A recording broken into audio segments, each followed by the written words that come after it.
Tere tulemast kuulama Konnakasti, kus ma arutan erinevate konnadega, et saada aru, mis neid inspireerib krooksuma. Täna istun minuga tiigis Tirjan ehk Kristjan. Tere, tere! Aga hakkame kohe algusest peale. Kui ma õigesti mäletan, siis esimene miniatuuride projekt oli siis Rising Sun lauamäng. Kuidas sa selleni jõudsid, et nüüd võtan pintsli kätte ja hakkan plastikut värvima?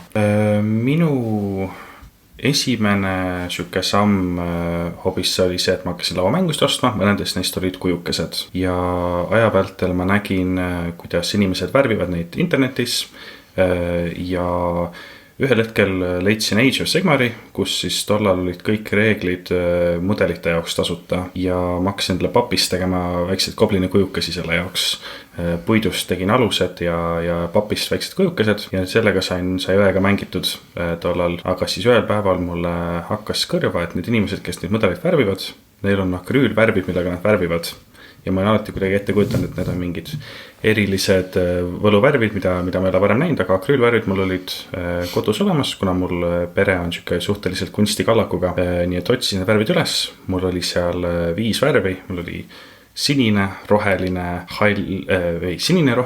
hõbedane, punane ja kollane. Nii et hõbe oli minu värv, mida ma segasin teistesse sisse, et teha teise värve heledamaks. Ja niimoodi värvisin ma oma esimese mudeli kuidagi ära. Ma ei teadnud midagi kruntimisest, ei teadnud midagi alustegemisest, aga sai värvi peale ja siis oli kohe siuke tunne, et see on tore asi mulle ja mulle see meeldib. Ja Rising Suni ma puhtalt sellepärast, et see oli vist ainus lauamäng tollal, millel olid mul mudelid. Nii et sealt tuli kerge võtta kohe. Sul on siis varasemat nagu kunstikogemus ka olemas enne seda, kui sa Rising Suniga tegelema hakkasid? Ma olen joonistanud kogu oma elu, ma igast markerist teinud, kuna ma rollimängudestega tegelen, seal ma olen maakaarte palju joonistanud ja võluesemeid ja tegelas ja kõike sellist asja, et ikkagi suhteliselt sünnist saati on mingit sorti kunstiline asi sees olnud. Maalimist küllaltki vähe, seda ma olen õppinud kujukeste peal. Korra mainis ka D&D-d, ma korra tuleks ka siis räägiks D&D-s ka, sest ma tean, sa oma mängijatele teed alati hästi suured lauad värvid ise ära, miniatuurid ja kõik asjad. Kus sa selle jaksu võtad selle jaoks? Mul on paar eelist sellega, ma ei alustanud muidugi sellist laudadega. Kõigepealt mul oli siuke põnev süsteem, et mul oli A4 paberileht, kus ma tegin peale sentimeetri ruudustikku, panin selle kile sinna peale ja nii, et ma saaks sinna peale joonistada mingi markeriga ja siis mul olid riskinupud riskilauamängust, mida ma liigutasin seal peal, mis tähistasid kõiki seal tegelasi. Ja seal ma aina uhkemaid kaarte joonistasin, aga siis ühel hetkel ma hakkasin neid kujukesi värvima ja maastikku värvima, kõike seda tegema. Jaksu ma võtan sellest, et mul on üks sama füüsiline kampaania kestnud siin selle aastaga vist 8 aastat, kus mul mängib mul üks tuttav, keda ma olen tundnud lasteaiast saati ja mul on õde seal mängimas ja siis aeg-ajalt mõned külalised. Ja kuna me umbes kord kuus saame kokku, siis mul on küllaltki palju aega selle mõtiskleda, et mis järgmine session võib juhtuda ja siis seal vaikselt valmis võõbata, mis on vaja. Aga on ka ette tulnud neid kohtasid, kus ma 2 päeva enne sessionit mõtlen välja, et ootan, et võib-olla nad lähevad hoopis sinna kohta ja siis värvin valmis kõiksugu mudeleid elu eest ja siis nad ei lähe ikkagi sinna. Seda küll. Sa ütlesid 8 aastat.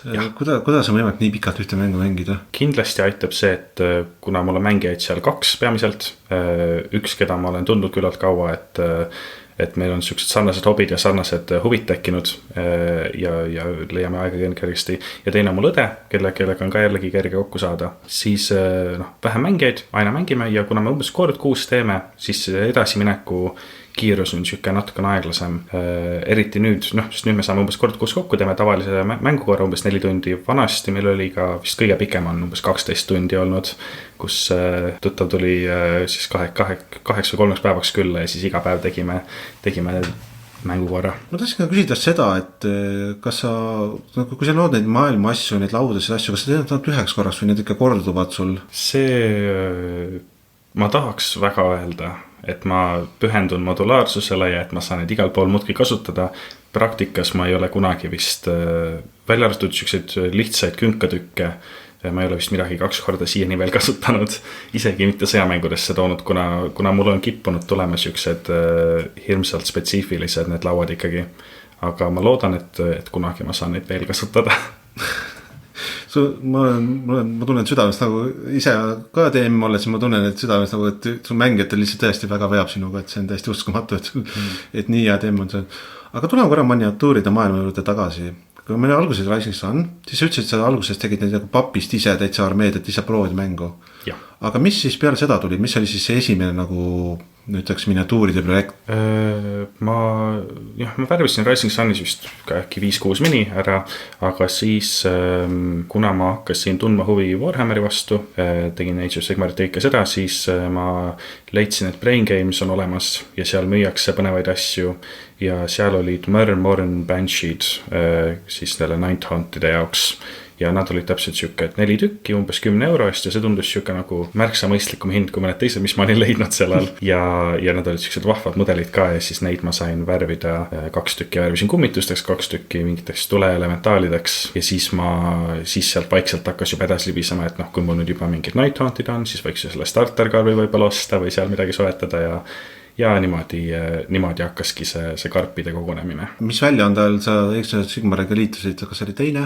Teine. See küll väga äge. Nüüd sa oled juba Age of Sigmariga väga palju mängid. Kui me juba Age of Sigmarist räägib, kuidas 4. edition tundub tulevat? Mulle meeldib kõik, mis ma olen näinud. Ainus asi, mis mulle nii väga ei meeldinud, olid mõned ogrede muudatused, aga siis mul õnnestus ogrede armee ära kaotada.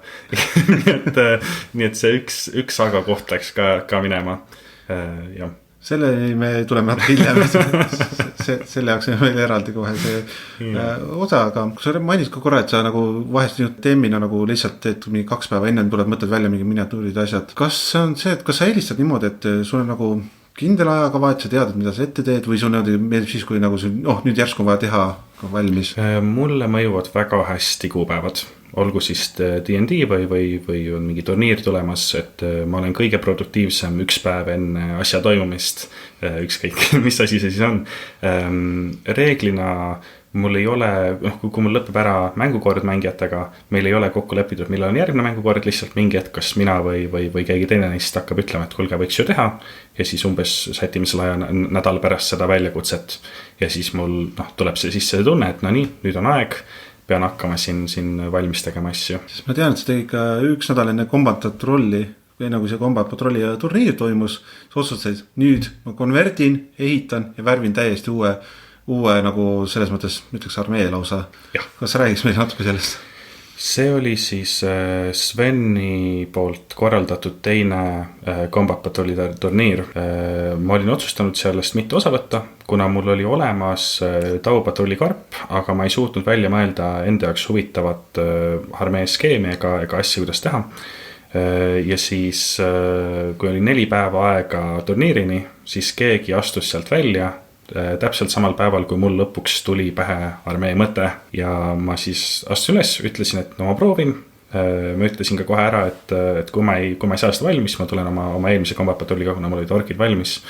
Aga siis juhtus nii, et 3 tööpäeval 8 tundi tegin tööd, 8 tundi tegin hobi, 2 päevaga ehitasin ja konvertisin. Ütleks 3 päeva võttis aega ehitamine ja konvertimine ja siis 3. päeva õhtul ma kasutasin aerograafi umbes 4 tundi ja siis laupäeval pärast seda 14 tundi järjest värvisin pintsliga mudeleid ja siis päev hiljem läksin turniirile umbes 6 tunni magamisega. Et see oli kõige metsikam hobiprojekt, mis ma olen siiani teinud, aga väga vahva armee tuli. Tõesti väga ilus armeega, kui esimest korda nägin, ma olin väga üllatunud, mis sealt välja tuli. Kuidas siis tagantjärgi tunne on? Kuidas see turniir läks selle armeega? Seal turniiril ma avastasin, et Tau, keda ma mängisin, ainuke asi, mille vastu Tau oskas võita oma reeglitega, oli teine Tau. Ja ühesõnaga võistluse koha pealt oli suhteliselt katastroof, aga ma olen seal ikkagi, et oleks lõbus ja oli lõbus, et ka enda siukse armee nagu halbuse üle on vahest tore naerda ja ma olin selle värvimise saavutanud, mis oli minu jaoks see suur eesmärk. Telearmees täielikult konvertisid. Räägin ta mõtteprotsessis, kuidas sul käib läbi sellest, et nüüd ma võtan mingi mudeli ja nüüd ma hakkan seda konvertima. Sest üks asi, kuhu ma tahan jõuda on see, et su kaosarott, kes sa nüüd hiljuti tegid, kust tuli see idee, et nüüd ma teen sellise mudeli? Üldiselt, see on nüüd muidugi suurem teema. Ma räägin kaosarotist otseselt, kuna seal on täitsa lugu taga. Ma tükk aega olen Sveniga teinud igasugu vahetusi. Kuna ma ehitasin ogrede armeed, siis ta mingi hetk pakkus mulle, et tal on hiiglase õppe üle ja siis mul kuidagi hakkas temaga see mingi vahetus toimuma. ja lõpuks, kui ta tegi oma kuldse teemani hiiglase, siis ta lõi terve hiiglase ülakeha üle ja ma sain selle tema käest ja siis ülejäänud hiiglase tükkidest tegin talle jalad ja käed valmis, sain valmis selle goblinite hiiglase. Ja kuna mul tuli sinna, alguses mul oli plaan panna sinnast igast mehaanilisi tükke külge, et ta on nagu mehaaniliselt üles soitud laip, siis mul tuli pähe selline sõna, et mitte megakargand, vaid mekakargand, et justkui siuke robotlik ja siis see mulle pähe tiirutama ja kuna see algne goblin tuli pigem see algne hiiglan tuli pigem nekromantiline, siis ma tahtsin Skaveni teha siukse mehaanilisema. Nii et ma teadsin, et ma tahan osta Doomwheeli, selle alguses mul oli mõte, et ma panen selle talle kuskile selga ja siis rottid jooksevad seal peal, see annab talle energiat ja siis kogusin igasugu 40k rüütitükikesi sinna, mida juurde panna. Nii et mul oligi algne mõte, et ta ongi siuke mehaaniline rott, aga siis jõudis kätte Rebellion Realm Wars 4, mul oli umbes 2 nädalat aega, juhtus see Ogre intsident ja siis mul oli järsku vaja saada hiiglaste armee valmis. Nii et ma kiiruga pidin välja mõtlema selle lõpliku disaini, nii et ma tegin ports mustandeid lihtsalt kähku vihikusse, andsin AOS-i kanalis inimestele hääletada, et mida ma valmis teen ja võitis suurepärane idee, et panna ta hoopis sõitma sellele Doomwheelile. Nii et jäi kohati seda mehaanilist osa, mis tuli rüütlitükkidest, aga tema jõu saamis rattakene muutus hoopis tema sõiduvahendiks. See on nii äge mudel. Ma ükskord loodan teda ka nagu päriselt näha, sest on tõesti väga äge ja just meeldibki, et rüütel, kes joustib, ma ei oskagi nüüd öelda, kuidas eesti keeles on. Ma nägin, et sa väga palju oli juppe nagu erinevates miniatuuridest, mis sa kokku panid seal, aga mis materjale sa veel kasutasid? Et mis materjale sellist kasutada sellise asja ehitamisel? Mul on puidust alused mu hiiglastel. Mul isa töötab puutöö valdkonnas ja nii, et mul on siuke hea ligipääs siuksele puutöö tehas, vist ei ole õige sõna sinna, aga nüüd töökoda. Nii et siuke rasked puidust alused, et mudel ümber ei kukuks, et teda oleks kergem transportida, siis alused mul on tehtud puukoorest, sest et mulle meeldib see materjal, sellega on tore töötada ja mul on ka seda hiiglaslik kogus, kuna mul Saaremaal kunagi tekkis seda suurel määral. Ja mudeli enda tegemiseks esimest korda proovisin teha mudeli XPS vahtplaadist, lihtsalt, et täita seda keskset massi. Muidu on mul olnud siuksed mingid paksud papid ja traadid, millega ma teen armatuuri ja siis sinna ümber tinapaberist jäsemed ja siis sinna peale mingit sorti savilaadne asi. Seekord oli Epoxy Sculpt. See on nagu green stuff, see on nagu millipot, aga odavam ja tuleb 2 eraldi ämbris. Ja mul ütleks umbes mõlemad need ämbrid said peaaegu tühjaks seda rotti tehes, kuna seal kõik käed ja jalad ja asjad said sellest valmis tehtud. Siuke pärs ja kassilik, see karvatu kassilik tunne tekkis mul seal poole pealt, kuna mul kaasaga soovitas, et talle meeldivad siuksed kassid ja kuna mul hakkas see nahk tulema, siis tee natuke rohkem valte ja lõpuks ta tuli siuke põnev. Ta tuli väga põnev. Ma nägin seda ja siis mul oli ka nagu see, et mulle kassid väga ei meeldi, aga mudel on äge. Selles mõttes ja sa rääkisid ka oma puidu, et sa kasutad palju puitu. Ma tean see, et kui sa King of Warsi, kui ma ette mäletad, hakkasid enne proovima, sa leid oma armee ka selle täiesti aluste peale, puidu aluste peale. Jah, mul on mingisugune ajalugu puidu põletamisega, bürograafia siis, mida õnneks see ei ole veel läbi kogu seda tõlkemadinat läinud, mis aerograaf läks. aga sellega ma endal Dungeon Master Screeni põletasin sinna mingid disainid peale ja ma olen teinud natukene maakaarte sellega ja selliseid asju. Ja kui siis läks Kings of War'iks, mul tollal oli rahaga natuke keeruline, nii et ma ei saanud endale põhjendada terve uue armee ostmist sel hetkel, aga ma tahtsin sellest nagu osa võtta, kuna mulle reeglid meeldisid ja kõik nii. Ja siis ma mõtlesin, et saaks siukse kunstilise projekti teha, et ma lõikasingi endale puidust siuksed väiksed alused välja õige suurusega ja siis puidu põletasin kõik need sinna tegelase peale ja see meeldis mulle nii väga, et ma ei olegi seda plastikarmeed lõpuks endale teinud, vaid olengi vaikselt seda puidu asja laiendanud ja see on ka tore, et selle saab ühte jäetise karpe ära pakkida enda armee ja teise armee ja kõik täringud ja kõik mõõduasjad, et hästi kerge transportida. Seal ju tegelikult ei ole oluline, seal ongi lihtsalt see, et alus oleks õige kujuga, isegi kui mudelite arv, seal ei pea olema õige asjad, et mulle isiklikult see puidust armee meeldib palju rohkem kui sellise plastikust, see on nii ainulaadne, mida sa mujal ei näe tegelikult. See on tore jah, ja mulle meeldib ka see tekib siukse vanaaegse kindrali tunde, et väikse pulgaga lükkad oma puitklatsikesi edasi ja. Nüüd, kui sa ise ehitad mudelid, mul tegib kohe selle küsimus, et kui suur on see potentsiaali hunnik ehk backlog inglise keeles? Kas sul ei olegi midagi siis potentsiaali hunnikus, et ise ehitad? Mul mõni mudel ikka on seal. mul on Arkon Studio, kes teeb neid Dungeons and Lasers'i Kickstarterit, sealt mul on see taustal olevate mudelite kogus paisunud päris kõvasti, sest et hiljuti jõudis seal kohale Kickstarter, kus oli vist see circa 400 mudelit, millest osasid ma olen siin ära andnud, osasid ma olen ehitanud, osasid ma olen tükkideks teinud ja siis minevikust ka ma julgen väita, et päris 1000-ni see number ei kuhju.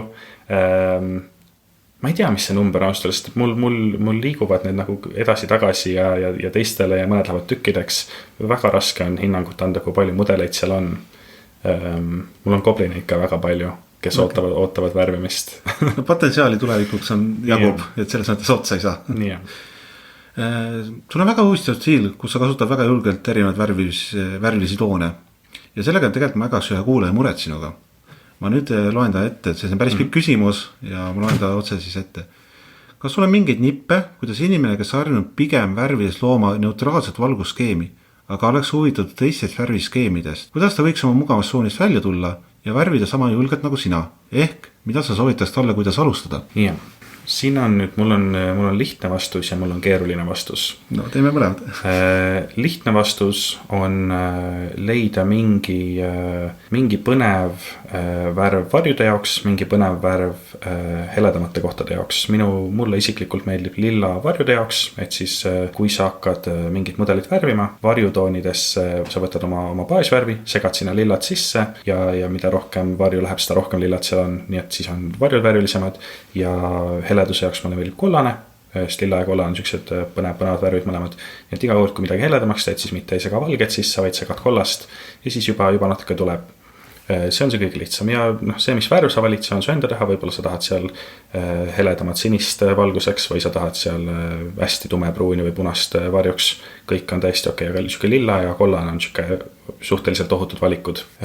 Nüüd, kui rääkida keerulisemal teemal, valgus, te teadagi, kõik asjad on millegi poolt valgustatud. Meie kipume mudeleid värvima niimoodi, et üleval on päike ja see on ainus valgus ja päike on valge ja neutraalne ja varjud on kõik mustad.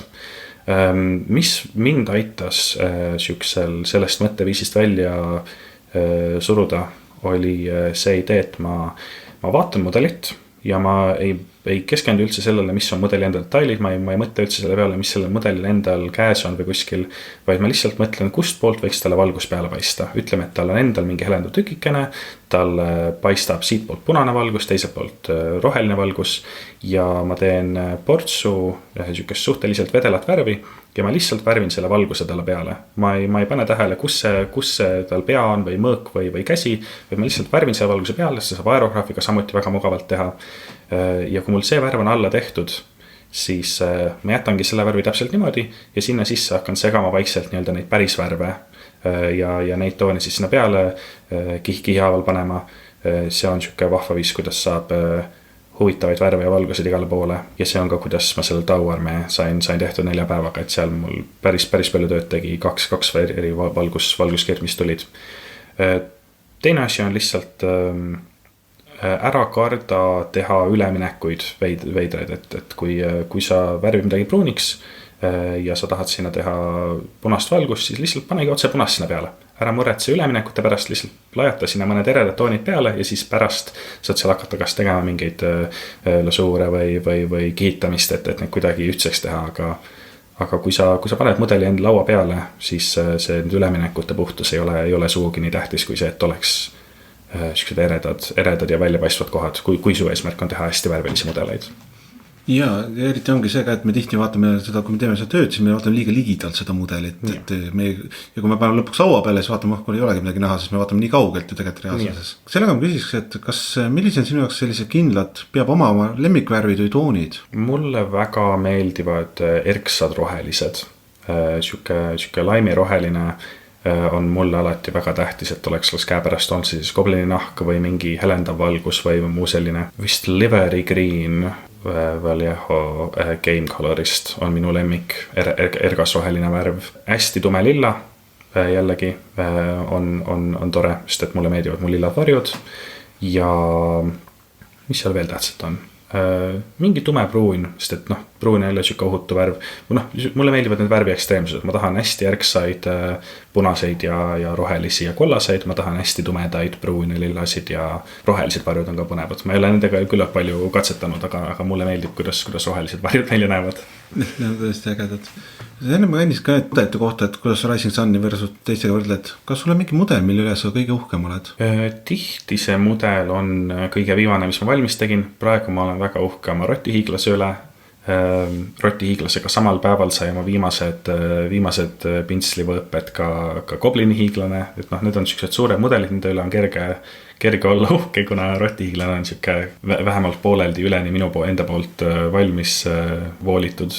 Ja selle goblini hiiglasega mulle meeldib, et ta on peaaegu üleni kas annetatud või vahetatud tükkidest valmis pandud kokku. Et see on siuke vahva, et mida mul kuskilt õnnestus saada teiste käest. Ajalooliselt ma tegin ühe trolli goblinite jaoks. Ja see oli troll, see on üks neist suurtest trollidest, mis on seal goblinite armees, Gloomspike'ite armees. Ja tal oli siuke suur punane haamer ja siuke põnev. Ja see oli troll, mis ma mõtlesin, ma teen kähku kiirvärvimise ja siis ma sattusin ühisvärvimisele ja seal oli Sven, istus minu kõrvale ja ma muudki hakkasin ütlema, et nüüd ta on valmis, siis ma ütlesin, tee natuke siit veel, tee siit veel ja siis ta nagu innustas mind seda aina paremaks tegema ja siis ma pärast läksin koju ja tegin ülejäänud mudeliga samale tasemele, et see on siuke mudel, kus tõesti tänu kõrvalistujale lükkasin ennast oma mugavustsoonist välja ja tegin palju rohkem, et ma ütleks, et see on vist minu kõige parem tehniliselt värvitud mudel. Aga kõige uhkem on see, mis ma hiljuti tegin, kuna need on nii toredad. Väga tore kuulda. Kui sa räägid mainisid ühisvärvimisest, ma tean, sa käid ka väga tihti ühisvärvimisel, et sellega ma küsis ka ära, et mis ideaalne nagu värvimiskeskkond on, kuidas sulle meeldib värvida? Kõige produktiivsem olen ma kas ühisvärvimisel, kuna seal on see konkreetne tegevus ja ma muudki värvin mul, ma ei jää telefoni vaatama, ma ei jää mingit videot nägema, et seal on tõesti tore ja kui on vahva seltskond, siis on tore rääkida alati, sest et seal on alati tored inimesi. Teine on, kui ma olen jube palju tööd pidanud tegema terve nädala ja siis mul on vaba laupäev pärast töönädalat, siis siuke hommikul vara ärkad üles ja lihtsalt hakkad hobitama ja sellega mul on ka väga palju õnne, et siuke lihtsalt vaikne, mitte midagi pole ümber, midagi ei kuula, lihtsalt rahulikult lõikad ja värvid ja kleebid ja teed siukest asja, see on mulle väga siuke võib-olla lausa meditatiivne tegevus. Igaks juhuks mainin ka, kes ei tea, et siis Mabrikus on see ühisvärvimine, kus toimub siis kõik saab kokku suht iga pühapäev. Aga alati tasub ennem seal Discordis üle küsida, kas keegi kohale ka läheb, sest vahest niimoodi keegi ei tule. Nüüd on päris palju värvimisest ja mudelitest rääkinud, aga räägi mulle ka sellest oma sõjamängudest, et sa mängid ka, mis on su lemmik sõjamäng? See on raske küsimus. Mulle lihtsalt, kui on üks mäng, mida ma võiks suhteliselt igal hetkel hakata mängima, see oleks ilmselt Malifaux. Mulle meeldivad selle mudelid, mulle meeldivad, kui erinev iga mäng on. Ja ka see, kui palju saab seda mängu olemust muuta, olemas sellest, mis reeglistikku sa kasutad. Samas Kings of War jäi mulle väga rõõmsana külge, kuna see on alati tulnud mulle mäng, kus kõigis mängus, mis ma olen mänginud, seal just kui see oskus on oskuse ja õnne suhe on nagu kõige rohkem oskuse poole ning kuidagi nad on teinud mängu, kus olgugi, et on palju asju laual, see ei võta kunagi eriti kaua aega. Et tõesti on kiired mängud ja paistab, et nagu iga otsus, mis sa teed, on seal tähtis. Et mis teha, suurte mudelite arvuga mängus Kings of War ja väikse mudelitega vist siis Malifaux. Ja me kuuletele ka, et tasub hoida pilku peal, sest suure tõenäosusega järgmine osa ongi Malifaux, kus me räägime Malifaux mängust. Sest see kipub olema valis paljude inimeste lemmikmäng. Aga miks sa mängid üldse seda mänge? Miks ma mängin? See on hea küsimus. Mulle meeldib neid kujukesi värvida, see on mulle vahva. Mulle meeldivad need inimesed, kes siin hobis on väga. Sina ise näiteks oled väga toredasti vastu võtnud ja üldse siuke inimestega rääkimine ja kokkusaamine ja vaatamine, mis teised on seal oma väikeste mänguasjadega teinud ja siuke toredad hobitamise kohad nagu seal Maverick ja Brain Games ja kõik siuksed, kus saab käia. Et mulle hirmsasti meeldivad inimesed ja mulle meeldib inimestega rääkida, aga ma olen samas selline kohati nagu omaette olev, et mul on väga tervislik, kui mul on siuke hea lihtne põhjus minna midagi tegema koos teiste inimestega, mis on mõlemale lõpus, kus meil on mõlemal ühised huvid. eriti kui saab mingit kunstilist asja sinna ka juurde. Ja mul on siuke õrnalt siuke võistlusvaim ikka ka sees, et tahaks nagu võita või tahaks vähemalt midagi kavalat teha enne kui ma kaotan. Et jah, siuke igatpidi tore hobi minu jaoks. Meil on õnneks väga toredad mängijad ka, kes meil on siin kõik olemas, kõik Sveni turniirid siin väga ju toredad olnud, eriti viimasel ajal, mida see viimane Revaljan Remots 4. Aga sa võime kuulata ka rääkida, kui me juba selle puudutame, et kuidas sul seal läks? Hästi, mul läks seal hästi. Ma leian, et mul läks seal ebaausalt hästi et öelda. Värvimisega läks nii nagu enam-vähem lootsin, et sai seal auhinna ja oli vahva ja tõesti oli palju ägedaid mudeleid seal konkurentsis. Mängudega endal ma tunnen, et esimesed 2 mängu olid siuksed suht napikad, ühes võitsin, ühes kaotsin ja siis viimased 2 mängu olid täringud väga ebaausalt minu kasuks.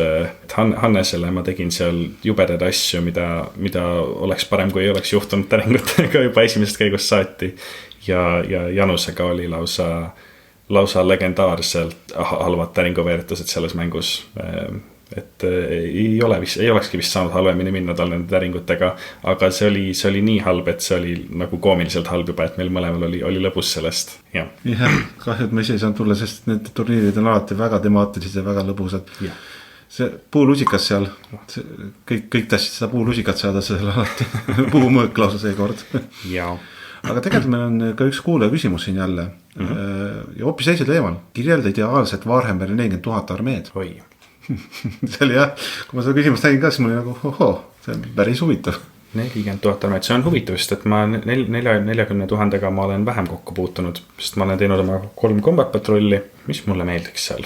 Mulle on kohati huvi pakkunud see idee, et teha mingi kosmoseversioon Skavenitest, sest ma arvan, et see saaks olla vahva. Aga ausalt öeldes mulle meeldivad orkid. Ma arvan, et orkid on nagu selles mõttes minu hingele ja minu suhtumisele suhteliselt ideaalne armee. Neil on erksad värvid, neil on hästi palju seda kitbashimist ja hästi kokkupanemist ja ma tunnen, et orgid tõmbavad mind. Kuigi ma ilmselt ei tee ise endale orkide armeed, vähemalt mitte lähiajalist, et mind praegu tõmbab minu tausüsteem rohkem puhtalt sellepärast, kui veidralt mul õnnestus metsaliseks teha. Aga ma arvan, et orkid on õige vastus sellele küsimusele. No ma ise näeks siin samamoodi täpselt orke tegemas, siis sa saad kitbashida, sa saad täpselt sinu stiilis värvida, kõik asjad nagu olekid nagu südames org. Aga ma tean, et kui orkidega tuli meelde, et sa vahepeal ise teed ju komisjonitööd ka, kus sa värvid teistele inimestele. Ma olen hiljuti, just nimelt orke ma olengi värvinud Trojan Donkile meie serveris ja see on hästi vahva tegelikult, sest et ma ei pea ise mudeleid ostma, aga ma saan nende orkidega mängida, kuna tal on siuke vahva skeem, et mulle need värvid hästi sobivad ja mul on hiljuti just meeldinud siuke hästi palju freehandamist seal harjutada, et teha neid mingi orgi klanni sümboleid sinna peale ja hazard stripe ja kõiksugu sellised asja, et hästi vahva on olnud mängida värvida. Minu jaoks on nagu mängimine, sest et see on mulle see lõbus osa tihti. Sa praegu ütled ka, kui tahaks sinu poole pöörduda, et enda mudelid lasta ära värvida, siis sa võtad vastu neid ja kuidas see üldse on, nagu, et ma ei ole kunagi ette kujutanud, et nagu Eestile nagu selles mõttes teenusena saab pakkuda, et kas sa oled nagu midagi seda õppinud ka või midagi nagu kuidagi projekti paremini manageerima või? Jaa, ma alustasin tegelikult seda tellimuste asja, ma olen minevikus päris palju Fantaasia maakaarte tellimusena inimestele joonistanud ja see oli siuke põnev taust mul. Sellest mul on nüüd mõningas aeg mööda, aga see oli siuke hästi vahva kogemus, et kuidas kellegi ette kujutatud maailmoodi paberile kajastada. Ja nii et mul oli siuke taust olemas ja ma mõtlesin, et miks mitte, kui keegi tahaks mingit värvimist, siis ma saan seda ka teha ja iga projekt on ikkagi õppekogemust, et siiani ma ei ole kunagi värvinud tellimismudelit, mis mul oleks endal olnud pähe ette võtta. Orkid võib-olla veel, aga seal on ka need niimoodi kitbashti muudetud ja tehtud skeemis, mis mul endale pähe algselt ei tuleks, et hästi põnev on iga kord siukseid uusi asju proovida ja tihti on ju piirangud loomingulisel tööl tekitavad siukest inspiratsiooni ja arendavad ja toovad põnevaid tulemusi, nii et just see, et keegi ütleb sulle, et värvi see niimoodi, siin on mudel, mille peale sa pole varem mõelnud, siis ongi kohe siuke tulevad tihti siuksed mõned kõige huvitavamad tulemused, mis mul on olnud. Nii et kui soovite me Kristjani siis värvite mudelit nädal meesse, siis võtke tega ühendust ja lepite midagi kokku. Siin ma tahaks ka küsida, et kas sa naudid rohkem mängimismudelitega või värvimist rohkem, kumb sobipool sulle nagu rohkem meeldib? Värvimine. Julgen öelda. Mulle meeldib värvimine kõige rohkem, ma arvan. Mulle meeldib ehitamine teisel kohal kõige rohkem. Aga ainult siis, kui mulle ei meeldi niisama ehitada mudeleid karbist välja. Ma olen sellest ära tüdinenud ja mul on tekkinud mingi äärmiselt tüütu allergiline reaktsioon superliimi vastu. Nii et ma ei saa neid enam normaalselt ehitada. Pean maski ette panema ja rõdule neid jätma nüüd. Ma leidsin plastikuliimi, mis on Tamiya hästi õhukaga tehtud sidrunilõhnaliseks ja mingitest vähem kemikaalsetest asjadest ja sellega ma olen lõpuks saanud mudelit kokku panna, nii et ma ei pea hinge kinni hoidma. Ja see on olnud tegelikult väga, väga vahva, aga kui mul on mingi põnev kitbash või põnev muutus, mis mudelitel teen, mulle meeldib väga ehitamine ja siis tuleb järgmiseks ilmselt värvimine. See mängimine tähendab, värvimine, mudelite põnevalt ehitamine, mängimine ja mudelite normaalselt ehitamine, see on minu järjekord. Korra küsin, ma nüüd selles mõttes ka küsiks ära, et kas on niisama meeldib ehitada mudelid või seda pigem eelistaks teha niimoodi, et on mingi mängu jaoks? Mu elukogemus on näidanud, et nagu ma ka enne ütlesin, tähtajad on mulle tähtsad motivatsiooni jaoks, et ma saan teha igasugu imesid, aga kui mul ei ole midagi nagu selga torkimas, et ma pean valmis saama, siis need ei kipu lõppema. Nii et mulle meeldib väga idee asjade ehitamisest, mis ei lähe kuskile mängu. Ma olen neid ka ehitanud igasuguseid, aga praktikas ma pigem ei saa neid värvitud. Need jäävad mul kuskil poolikuna seisma ja siis kogunevad. Mul on vaja mingit sükast motivatsiooni allikat, et saaks valmis. Vahest asjad õnnestuvad, aga kuigi värvimine meeldib mulle rohkem kui mängimine on see, mis nagu paneb mind värvima kiiremini. Väga tore. Nüüd me oleme hästi palju toredast asjadest rääkinud. Mis arvad, balansseeriks selle ära?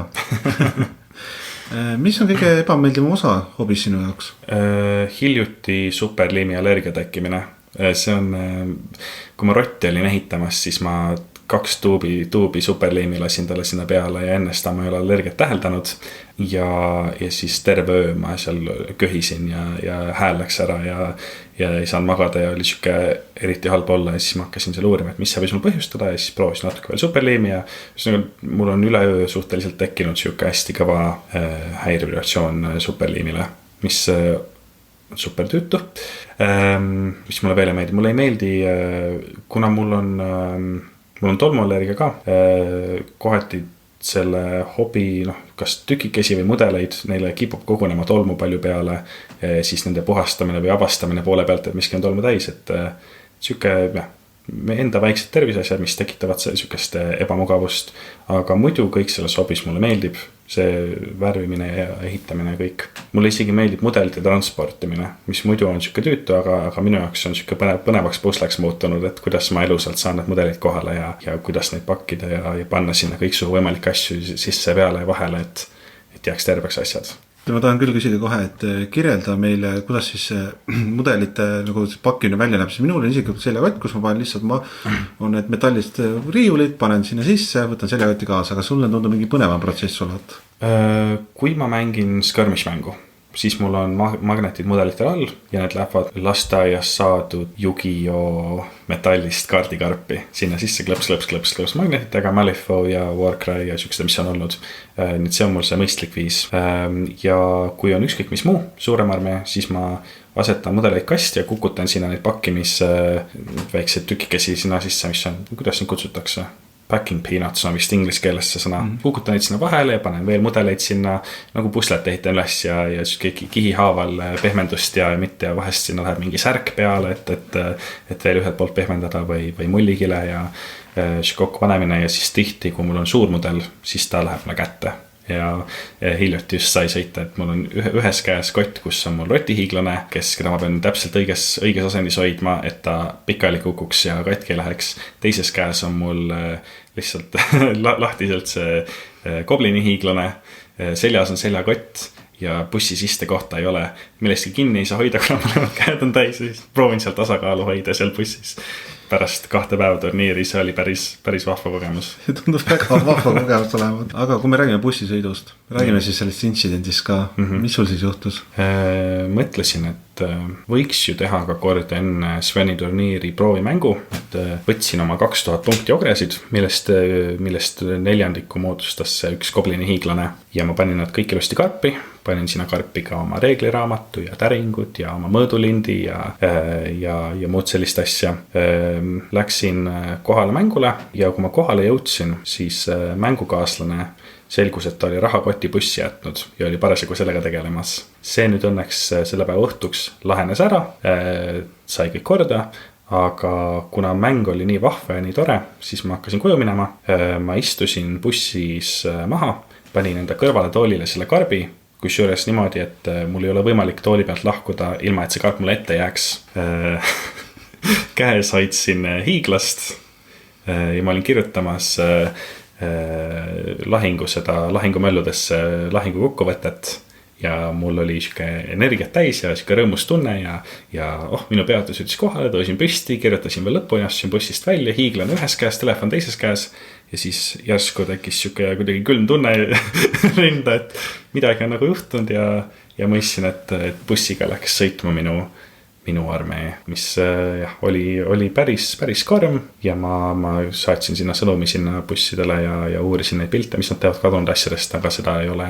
See on mul iga nädalane siuke väike rituaal, et ma vaatan, et mina tea, äkki nad kunagi tekivad või siis äkki loodetavasti. Minu suurim lootus on see, et võib-olla 10 aasta pärast, kui Adeptus Estonicus siis veel olemas on ja ma ütlen, et on, siis kellegi mingi isa või keegi, kes leidis kunagi ports mänguasju, andis oma lapsele ja see laps on üles kasvanud, avastanud, et on siuke asi nagu Warhammer olemas, näeb, et mul selle ühe ogre peal, kes ratsutab, tal on lipukene, kus on Adeptus Estonicuse sümbol peale joonistatud ja siis leiab sõjamängu serveri, millel on sama logo ja sama nimi ja siis kas tuleb müüma või mängima või kuidagi nende mudelitega askeldama ja siis need jõuavad tagasi siia hobisse. See on minu unistus asjadest ja see teeb mul nagu pigem rõõmsa tunde, et see kõik juhtus, et kui see lugu lõpeb põnevalt, siis vähemalt on tõesti lahe lugu sealt. No ma loodan ka tõesti, mulle väga meeldis see vastus, see oli tõesti, ma ütlen ausalt, see on nagu kõige hullem õudusunenägu, mis saab olla. Ma loodan ka, et äkki keegi tuleb tagasi, sest Eesti on õnneks meil väga väike koht ja ma ei usu, et nagu need välja liiguvad. Mul on lihtsalt aja küsimus, millal nad välja tulevad. Kas see oli ka niisugune hetk, kus oleks tundnud, et nüüd ma tahaks nagu mõneks ajaks hobis pausi teha või alla anda või on sul sellist hetkelt see tekkinud?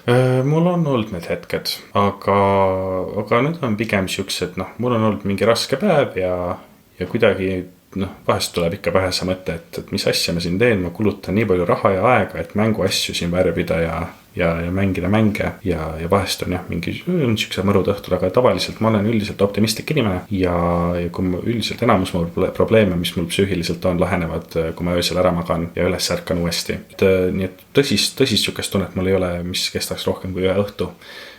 Ja selle ogre projektiga mul on tunne, et veidralt ma olin inimene vist kes kõige vähem nagu südamemure tundis selle projekti üle, sest et ma kuulsin kõigilt, kuidas inimesed räägivad, et see on kõige hullem asi, mis saab juhtuda, aga minul, ma ei tea, mul millegipärast mul nagu süda ütles, et see juhtus nüüd, see on nüüd tõsi minu elus, tuleb siis teha teine armee, keskendume sellele ja siis kuidagi kahetseda ja nutta selle üle saab tulevikus, praegu on vaja vägi valmis saada, aga see tulevik ei jõudnudki nagu kohale, et see juhtus, oli nii ja võtsin seda inspiratsioonina, et saada teine armee valmis ja siiani pole leinamiseni veel jõudnud ja ei ole see hobitungi ka vähendanud.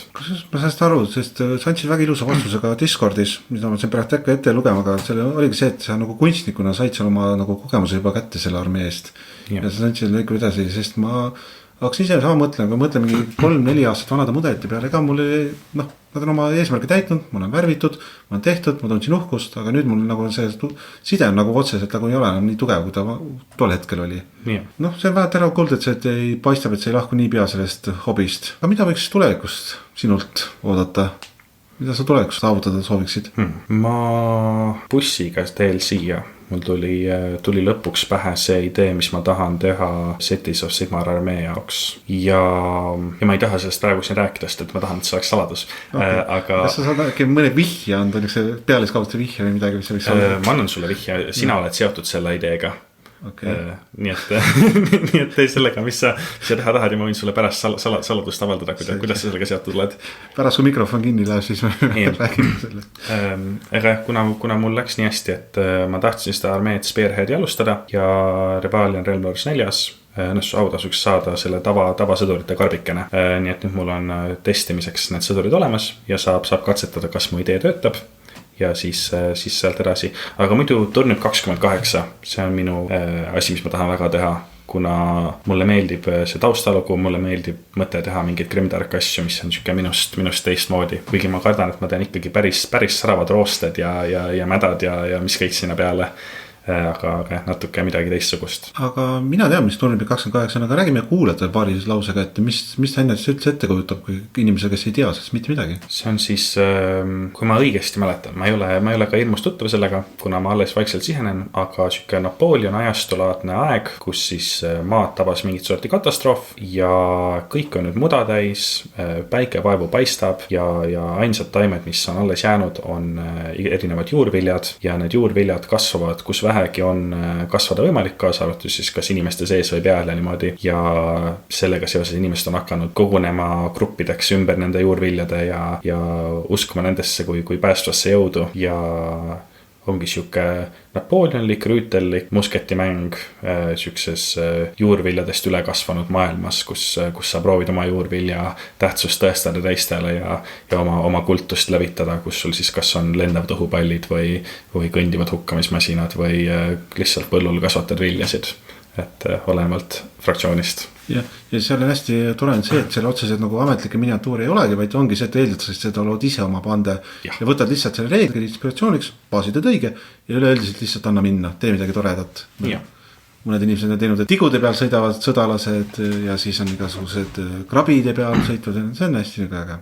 Kui me mõtleme korra veel ajast tagasi, mis oleks üks soovitus, mida sa endale annaks alustamiseks? Tegelikult mul on soovitus olemas, kuigi nüüd ma ei tea, kas see on enam nii relevantne, kui ajast tagasi minna, siis ma oleks endale öelnud, et on olemas siuke pood nagu mudelautot.ee, kus saab Vallejo värve sama hinnaga, mis vanad Army Painteri värvid ja siis ma oleks saanud võib-olla minna otse nende värvideni, mitte vanasse Army Painterisse, kuigi nüüd Army Painteri värvid on täitsa toredad. Ma olen neid proovinud ja mulle need täitsa meeldivad. Kas mul on mingi teine soovitus ka? Teine soovitus on see, et mulle ei meeldi Nighthaundi mudelid. Sest neid ei ole tore transport ja mulle ei meeldi, kuidas nad mängus töötavad. Mulle ei meeldi neid värvida ja ma ostsin neid päris palju. Lähed tagasi ütled endale ära osta seda karpi võtta see karp. Täpselt nii. Lõpetus küsiks, mis oleks sinu unistuste projekt, kui aeg või raha ei oleks probleemiks? Mida sa looks? Mida ma looks? See on keeruline küsimus.